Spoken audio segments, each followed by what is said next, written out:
प्रणाम, नमस्कार, बहुत स्वागत है आपका उस कार्यक्रम में जिसका नाम है हे प्रभु आनंददाता। और इस कार्यक्रम को लेकर आप जिस तरह से उत्साह अपना दिखा रहे हैं और हमें लगातार ये बता रहे हैं कि हम सही रास्ते पर निरंतर आगे बढ़ रहे हैं, और धन्यवाद उसके लिए, बहुत शुक्रिया। और आपका ये जो कंट्रीब्यूशन है, ये जो आपका सहयोग है, ये बराबर हमको मिलता रहे। आपके टेलीविज़न स्क्रीन के निचले हिस्से पर मैं दोहरा रहा हूँ फिर एक टेलीफ़ोन नंबर है जो हमारा व्हाट्सएप नंबर है। कार्यक्रम के अंत में मेल आईडी भी आता है, तो व्हाट्सएप नंबर एक बार और नोट कीजिए 7009694440 7009694440। ये नंबर आप लगातार देख रहे हैं, इस पर भेज डालिए आपकी जो रिएक्शंस हों, जो प्रतिक्रियाएं हों। और आज इस कार्यक्रम में हम एक बहुत ही दिलचस्प विषय से जो आप ही की तरफ से, यानी आप दर्शकों की तरफ से आया है, और ये जो हमारे दर्शक हैं ये महाराष्ट्र से हैं, अमरावती से हैं, और इन्होंने जो हमें अपना चिंतन, अपनी चिंता हमें भेजी। इनका कहना है कि मैं एक प्रतिष्ठित उद्योग समूह के उपक्रम में अच्छे बड़े पद पर हूँ, एजीएम के पद पर हैं ये। इनका कहना है कि कम से कम 700 लोग मेरे नियंत्रण में हैं, और मैं ऐसा मानता हूँ।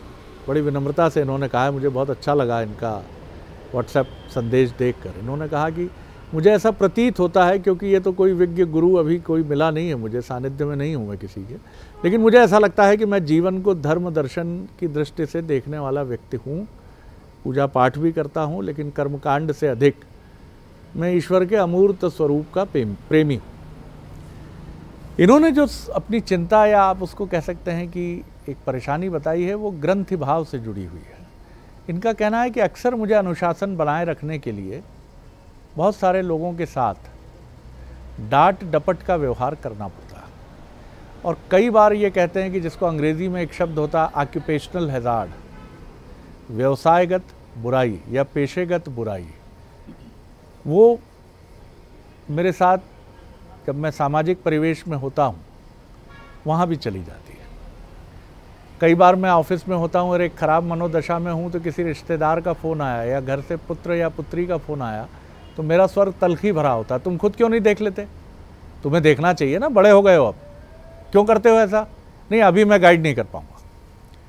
लेकिन इनका कहना है कि ऐसे हर घटनाक्रम के बाद मेरे अंदर एक गिल्ट पैदा होता है, और इन दिनों ये गिल्ट इसलिए भी और बढ़ता चला गया है कि ये सब देखकर समझकर भी मैं किसी भी चीज़ को ठीक नहीं कर पा रहा हूँ। मुझे मालूम है मैं लोगों की स्किल में, उनकी योग्यता में रातों रात सुधार नहीं कर सकता, लेकिन क्या इसका विकल्प डांटना ही है?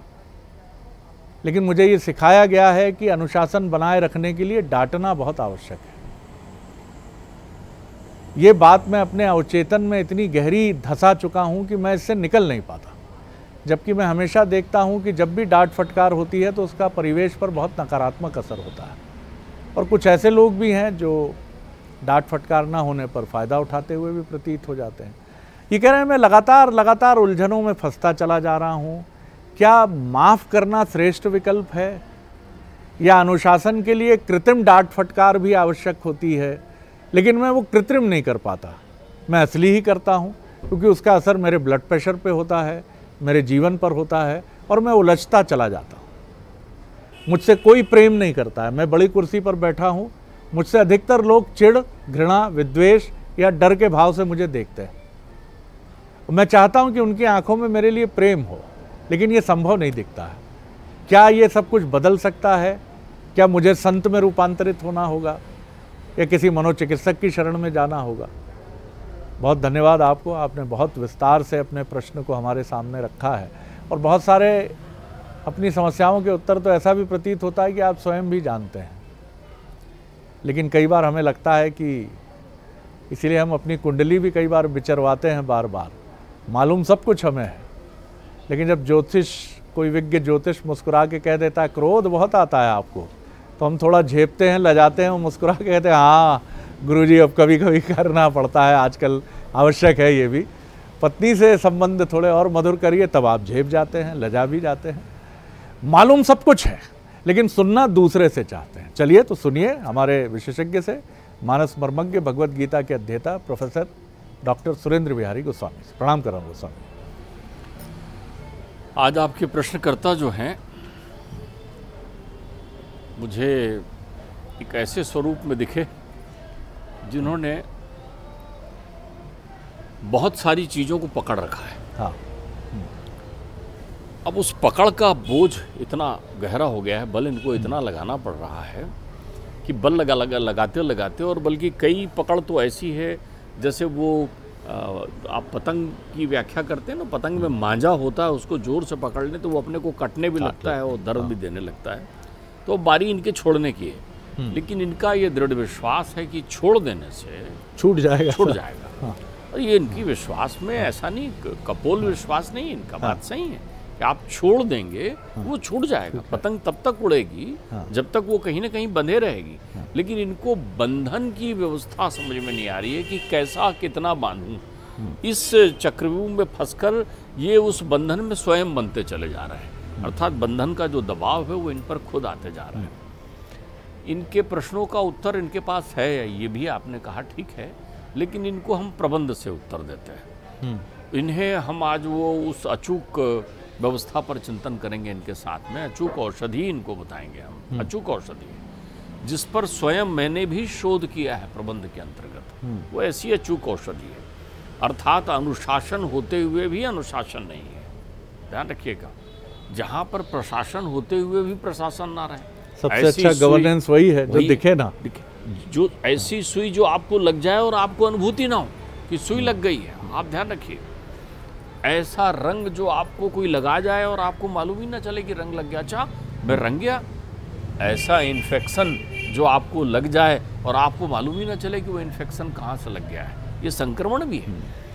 उस औषधि का नाम प्रबंध में अभिप्रेरणा है, और उस अभिप्रेरणा के दो भाग में से एक के ये विशेषज्ञ हैं। उसको हम कहते हैं नेगेटिव मोटिवेशन।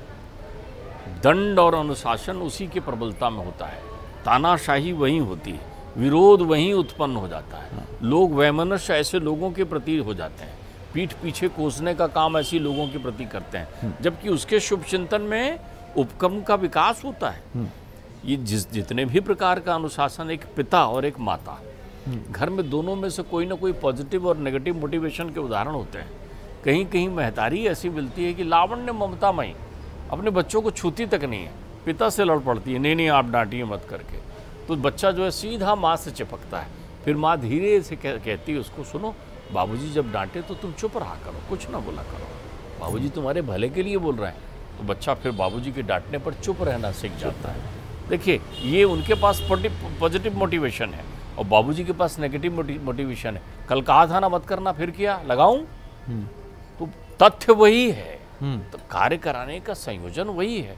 इसे प्रबंध की भाषा में पॉजिटिव और नेगेटिव, सकारात्मक और नकारात्मक अभिप्रेरणा कहते हैं, जिसको मोटिवेशन अंग्रेजी में कहते हैं, अभिप्रेरणा है सकारात्मक।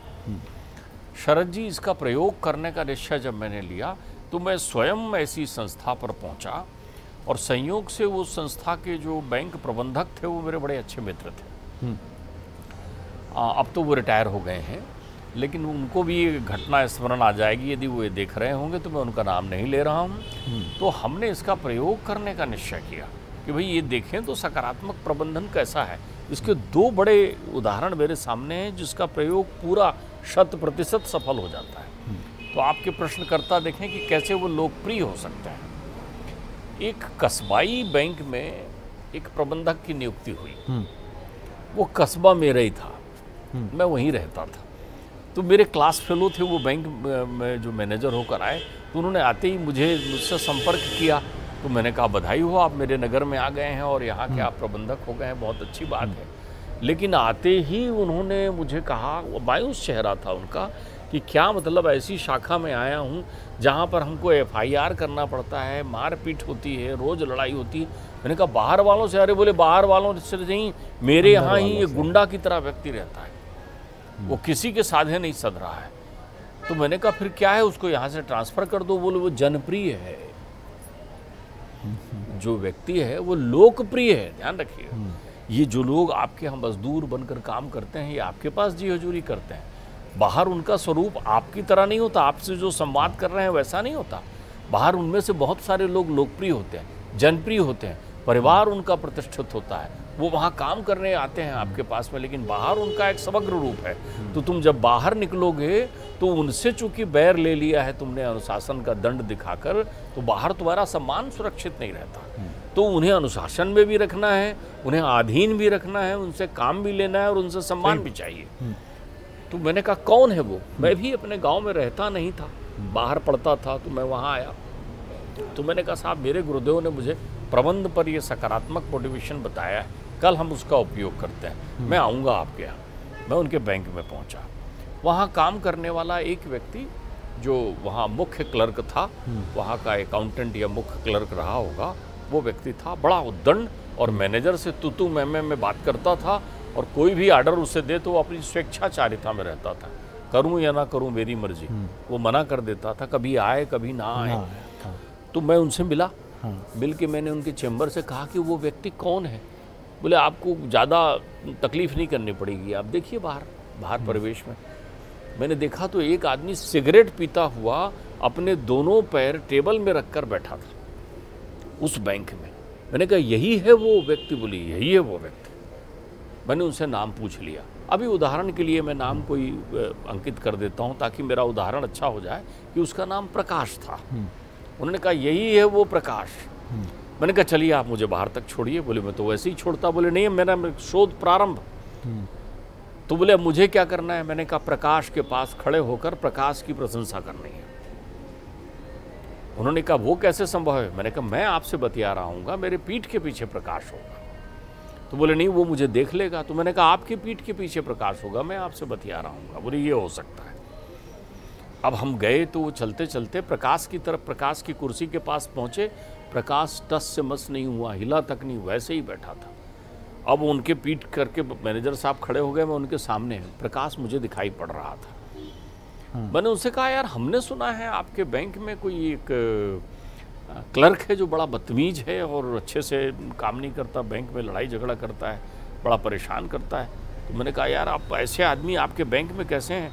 बोले नहीं गोस्वामी जी आप गलत कह रहे हैं, ये लोगों ने भ्रांति फैला रखी है।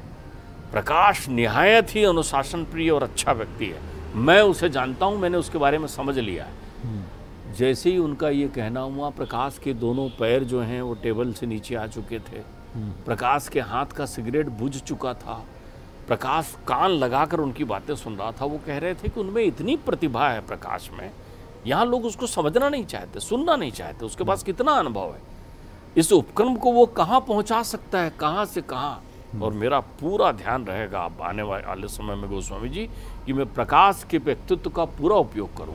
वो अत्यंत लोकप्रिय है, वो बैंक का काम बढ़ा सकता है। प्रकाश खड़ा हो चुका था अपने स्थान पर। मैंने कहा मैं प्रकाश से मिलना चाहता हूं, कहाँ है ऐसा व्यक्ति? उन्होंने कहा मैं देखता हूं। जब तक पीछे से आवाज़ आई, सर मैं यहीं खड़ा हूँ सर, मैं प्रकाश हूँ। अरे अरे आओ प्रकाश, बोलो ये फलाने हैं, ये फलाने हैं। और बड़े प्यार से उन्होंने हाथ उनके ऊपर फेरा और मेरे को छोड़ने चले गए। उन्होंने कहा अब मुझे क्या करना है? मैंने कहा अब आपको कुछ नहीं करना है, जो कुछ करेगा प्रकाश करेगा। सारे महत्वपूर्ण दायित्व तो प्रकाश को देना शुरू करें, उसको इसी मोटिवेशन पर लेकर चलें। वो मैनेजर साहब 5 वर्ष तक वहाँ रहे। उन्होंने उस प्रकाश के भरोसे प्रत्येक व्यक्ति के घर में खाता खुलवा दिया। केवल प्रकाश को एक आत्मसम्मान की आवश्यकता थी।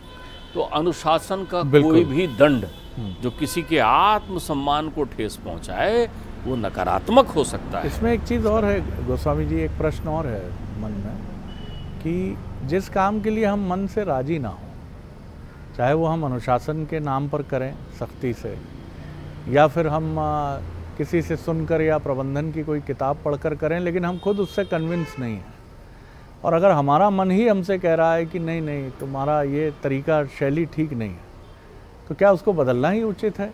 बहुत सुंदर आपने प्रश्न किया है और इसका उत्तर भी आपके प्रश्न में छुपा हुआ है कि आप अपने मन को बहुत मान रहे हैं, आप अपनी समझ को बहुत मान रहे हैं, आप अपने आप को बहुत अच्छा मान रहे हो कि मेरा मन नहीं बोल रहा है, तो आपका मन ना हुआ सत्यमूर्ति हो गया।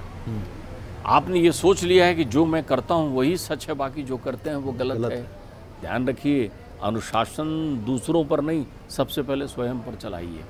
आत्मचिंतन की विषय वस्तु इसलिए बनी है। ये तो धर्मावलंबी हैं, ये तो आत्मचिंतन करते हैं, इनको पीड़ा है, इनके अंतर मन में कष्ट होता है जब ये किसी के विरुद्ध कार्रवाई करते हैं या किसी को डांटते हैं तो तकलीफ होती है। कितने सुंदर संवेदनशील मन के हैं, तो एक दिन इसी मन को ये गोते लगवाएं और चिंतन करें तो इनको स्वयं आत्मा अनुभूति हो जाएगी कि ये किन प्रक्रियाओं का उपयोग करें। आपने अभी एक बहुत अच्छी बात कही थी शरद जी कि सारे प्रश्नों के उत्तर हम स्वयं जानते हैं, हमारा मन बता देता है कि हम कहाँ सही हैं कहाँ गलत हैं। आप एक बात समझिए, अब वो जमाना चला गया जब व्यक्ति केवल दंड के भरोसे काम करता था। साम दाम दंड भेद, ये चार हैं हमारे यहाँ अनुशासन के पहलू। तो सबसे पहले साम है, साम मोटिवेशन का अस्त्र है, समझाई समझाना, समझाने के अलग अलग तरीके हैं। फिर दाम है, अरे भाई आप दाम का नेगेटिव उपयोग, तुम्हारी तनख्वाह काट लूंगा, आप इस दिशा में यदि चल रहे हैं तो आप कष्ट में रहेंगे। आपने कहा अरे तुम बहुत अच्छा करोगे तो बढ़िया रहेगा। आप देखिए दाम में दोनों भाव आ जाते हैं, प्रत्यक्ष दाम भी, अप्रत्यक्ष दाम भी। जब तक कमला आपके घर काम करने वाली कमला नौकरानी थी तब तक आपके घर में पोछा अच्छा नहीं लगता था, लेकिन जिस दिन आपने कमला मौसी कमला दीदी बना लिया तो पोछा अच्छा लगने लगा ना। बहुत सुंदर बात है, बहुत सुंदर। दाम तो आपको करना होगा, रामू काका बना लिया ना आपने अपना, तो आप सौंपिए ना, आप जिम्मेदारी सौंपिए। मैं कह रहा हूँ नुकसान होगा तो अभी कौन सा फायदा हो रहा है आपको, अभी कौन सा फायदा हो रहा है? आप नुकसान की कीमत और होने वाले फायदे को देख लीजिए। जब अगर फायदा नहीं हो रहा है तो नुकसान की कीमत पर फायदा होना शुरू होगा। तो दूसरा अस्त्र आपका दाम है। फिर है दंड। जब आपने देख लिया ये समझ नहीं आ रहा है, इसको दाम का भी अंतर नहीं पड़ रहा है, तब दंड आ रहा है। वो दंड भी अप्रत्यक्ष नहीं हो गया, अप्रत्यक्ष दंड होता है। आजकल तो संसार में भी कोल्ड वार चल रहे हैं। आप देखिए ना, ऐसा कर दूंगा वैसा कर दूंगा, इसमें ये कर दूंगा। कोई कुछ कर रहा है क्या? बहुत देर तक खड़े खड़े दो लोग रेल के सफ़र में, ये फौजदारी बहुत अच्छी दिखती है, तू मैं करते बैठे रहेंगे, लेकिन उनमें से कोई भी हिंसक नहीं होता। तो किसी ने पूछा कब तक ऐसा करते रहोगे भाई, कुछ हाथ पैर की कसरत भी दिखेगी क्या? बोले अगर वो करना होता तो हम इतनी देर समय आपस में क्यों पास करते, वो नहीं करना है इसलिए हम ये कर रहे हैं। तो अब दंड जो है उस प्रक्रिया का हो गया। ठीक बात है। फिर भेद है, आप ये भी कहिए ना, वो उनके साथ यही करते थे, उन्होंने यही कहा था, प्रकाश जो तुमने करके दिखाया आज तक किसी ने नहीं दिखाया। घर में हमारे पिताजी भी तो करते हैं, देखिए घर में हर पिताजी जिस बच्चे से मिलेंगे, वाह वाह वाह वाह बेटा तुम कर लिया ये तुमने। दूसरे से दूसरा सुनते रहेगा, उस समय मायूस रहेगा, तो वो जान जाते हैं कनखियों से देख के कि अब इसकी बारी लाना है, तो दूसरे के पास पहुँचे, बड़ा तो करता ही अच्छा है बेटा, लेकिन बिना तुम्हारे थोड़ी होगा, मैं ये जानता हूँ, ये उससे कहने बैठ गए। अब हमारे यहाँ होता ये है कि एक पक्षी झुकाव हो जाता है, परिवार में भी ये समस्या खड़ी हो जाती है कि एक तो अतिशय प्रिय हो जाता है और दूसरा तिरस्कृत हो जाता है, तीसरे से वार्तालाप बंद हो जाती है। तो भेद का अर्थ होता है ऐसे विभागों में विभक्त कर देना, एक ऐसी मूर्ति बन जाना जो देखे तो सबको लगे कि मुझे ही देख रहे हैं। ये भेद बहुत सुंदर बात है, ये भेद है। और देखिए एक बहुत सुंदर शब्द जो गोस्वामी जी से ही हमने सुना था कि एक शब्द होता है जो मनुष्य के लिए कहा जाता है अंतरात्मा, और एक परमात्मा, और इन दोनों के बड़े निकट संबंध प्रतीत होते हैं, परमात्मा और अंतरात्मा। और कहने वाले सदियों से ये कहते आए हैं साहित्य में, धर्म में, दर्शन में कि अंतरात्मा झूठ नहीं बोलती, क्योंकि वो ईश्वर की ही प्रतिकृति है, रिप्लिका है आपके हमारे भीतर। और यही वजह है कि कोई भी ऐसा काम करने के बाद जिसको आप अपनी बुद्धि से, अपने मन से लाख जस्टिफाइड करते हैं, लेकिन अंतरात्मा की अदालत में जाकर आप मान लेते हैं कि नहीं ये ठीक तो नहीं किया मैंने, इसी को गिल्ट बोलते हैं। गिल्ट वो होती है जिसका प्रगटीकरण व्यक्ति कहीं नहीं करता, शायद कई बार कर ही नहीं सकता हो। पत्नी से झगड़ लेगा, पुत्र से झगड़ लेगा, बॉस से झगड़ लेगा, रिश्तेदारों से झगड़ लेगा, लेकिन अहंकार और बुद्धि ये सिखाती है कि नहीं, माफ़ी नहीं मांगना, पूरी कान लगे रहेंगे उसी पर। बुंदेलखंड के तो एक कलाकार हैं, शुक्ला जी हैं, उनका नाम मैं पूरा नहीं ध्यान है, गजब का व्यंग रचा है उन्होंने। पति पत्नी के बीच बोला है, को ये सुन ले, भूख लगी है हमें, अब को रोटी ला के दे देता तो खा लेती। को ये नहीं कि जाके श्रीमती जी रोटी दीजिए, थाली रखी है, हम भी ये चाहते हैं कि माफ़ी मांगे तो सामने वाला मांगे, अंतरात्मा और परमात्मा। दूसरा, दंड का जो विधान है, दुनिया में कितनी ऐसी सेनाएं और उनके सेना नायक हैं जिन्होंने ये कह के युद्ध जीते हैं कि हाथ कटवा के फेंकवा दूंगा अगर युद्ध जीत नहीं पाए तो। समझ लेना, जितने भी 1000 सैनिक यहाँ खड़े हैं, उनके पुत्र पुत्री माता पिता किसी को नहीं छोड़ूंगा अगर युद्ध हार गए तो। युद्ध ये लोग जीते हैं या सेना नायक वो जीता है जो गौरव बोध से भरकर कहता है जननी जन्मभूमिश्च स्वर्गादपि गरीयसी। क्या अपनी मातृभूमि, अपनी माँ के लिए इतना नहीं करोगे तुम? उसके सम्मान को दुश्मन ललकार रहा है, कौन जीतता है? आप मोटिवेशन, ये बिल्कुल सही बात है कि कुछ प्रतिशत लोग ऐसे हैं जो न साम से प्रसन्न होते हैं, न दाम से प्रसन्न होते हैं, न दंड से भयग्रस्त होते हैं और न किसी और चीज़ से डरते हैं। उनको बुद्धि का अजीर्ण इतना अधिक होता है कि आप उनसे प्रेम से बात करते हैं तो वो उनको कपट लगता है, आप उनको धन देते हैं तो ऐसा लगता है कि उनकी प्रतिभा बहुत बड़ी है, आप उनको दंड देते हैं तो वो दूसरे विकल्पों की तरफ चले जाते हैं, आप उनको भय दिखाते हैं तो वो आपको भय दिखाने की कोशिश करते। ऐसे लोगों को छोड़ दीजिए, उनसे युद्ध करने की, उनसे मल्ल युद्ध में जाने की क्या आवश्यकता है? उनको छोड़ दीजिए, उनका तिरस्कार कर दीजिए। लेकिन जहां आपको निवेश करना है, 80-90% लोग ऐसे नहीं हैं। इन बुद्धि के अजीर्ण वाले लोगों को छोड़ दीजिए, संस्थान से ही मुक्त कर दीजिए। घर परिवार में हो तो प्रणाम कर लीजिए कि भैया पुत्र ही है, अब कहाँ जाओगे, भैया तू बुद्धिशाली है, प्रणाम है तुझे, गोस्वामी जी। आपकी इस बात पर मुझे एक और घटना याद आ गई। जिनको जो ऐसे हैं कि हम नहीं सुधरेंगे की प्रक्रिया में है, उनके लिए क्या करें? ध्यान रखिए, किसी को निकम्मा बना देना भी बहुत बड़ा दंड है। बिल्कुल ठीक बात। मैंने इसका प्रत्यक्ष उदाहरण देखा। अब तो वो स्वर्गीय हो गए हैं, मैं उनका नाम लेना चाहूँगा। एक विद्वान थे, डॉक्टर गणेश खरे, बड़े हिंदी के बड़े विद्वान। वो बहुत कम उम्र में वो प्राचार्य हो गए, लेकिन उनकी शैली मैंने देखी थी। वो जिस कॉलेज में थे वहाँ एक ऐसी क्लर्क, वो भी महिला क्लर्क थी, उनकी सेवा में रही, जो कभी किसी का काम ही नहीं करती थी। उसी प्रक्रिया में थी कि जिसको साम से भी मतलब नहीं, दाम से भी मतलब नहीं, दंड से भी मतलब नहीं, भेद से भी नहीं मतलब नहीं, वो अपनी शैली की मंजी हुई थी। मैंने देखा डॉक्टर खरे ने उनके लिए बड़ा अच्छा एक विकल्प निकाल लिया। वो उसको पूछते ही नहीं थे, वो आ जाए, कब आ रही है, कब जा रही है। वो स्वयं टाइपराइटर में काम करते हुए मुझे दिखते थे उस ज़माने में, और स्वयं ही उसके टेबल में रखे हुए डिस्पैच रजिस्टर को चपरासी से बुलाकर या सवेरे खुद ला करके भेज देते थे। और वो आती थी तो वो बोलती थी देर से आने के बाद, सर वो नहीं कोई बात नहीं, सब ठीक है ना, हो जाएगा, कोई बात नहीं है। कुछ दिनों बाद ये हुआ कि उसके पास कोई काम ही नहीं था। एक दिन वो डॉक्टर खरे के पास आई और उनसे उनके सामने फूट कर रोने लगी।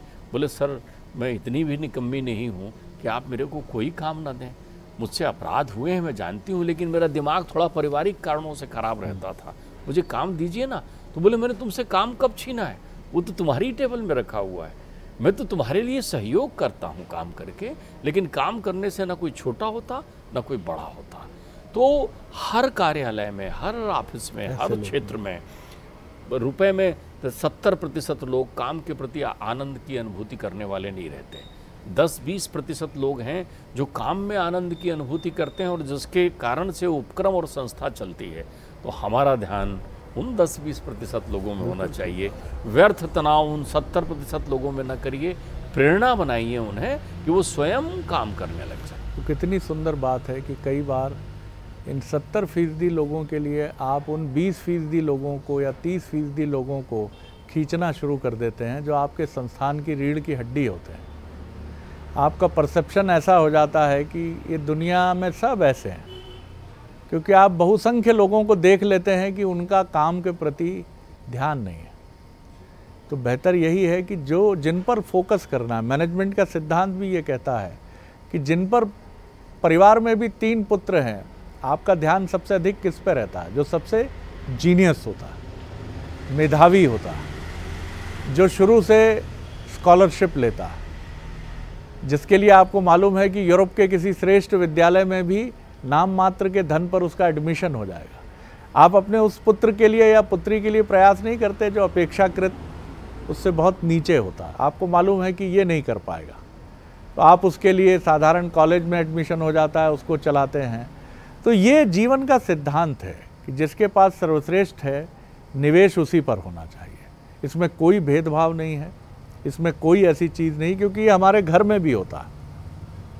कैप्टन वही बनता है जिसके भीतर सबसे ज़्यादा प्रतिभा होती है। समाजवाद ये नहीं लागू किया जाता कि हर मैच में 11 खिलाड़ी हैं क्रिकेट के तो हर आदमी कैप्टन होगा। हॉकी के 11 प्लेयर हैं तो सब एक एक करके एक एक मैच में क्रमशः समाजवाद को अप्लाई करते हुए हर आदमी के साथ समान व्यवहार है। पता नहीं कौन क्या कर जाए, नहीं। जिसमें प्रतिभा है, निवेश उधर ही होना चाहिए। यही नियम है संसार का। पात्र और सुपात्र कुपात्र इसीलिए कहे गए हैं। तो सुपात्र पर ध्यान केंद्रित करिए, और जो सुपात्र नहीं है उनकी पीड़ा सुपात्रों की तरफ तो मत ढकेल दीजिए। बहुत धन्यवाद गोस्वामी जी, प्रणाम करता हूँ। अगले एपिसोड में एक और नया विषय लेकर उपस्थित होंगे। प्रणाम, नमस्कार।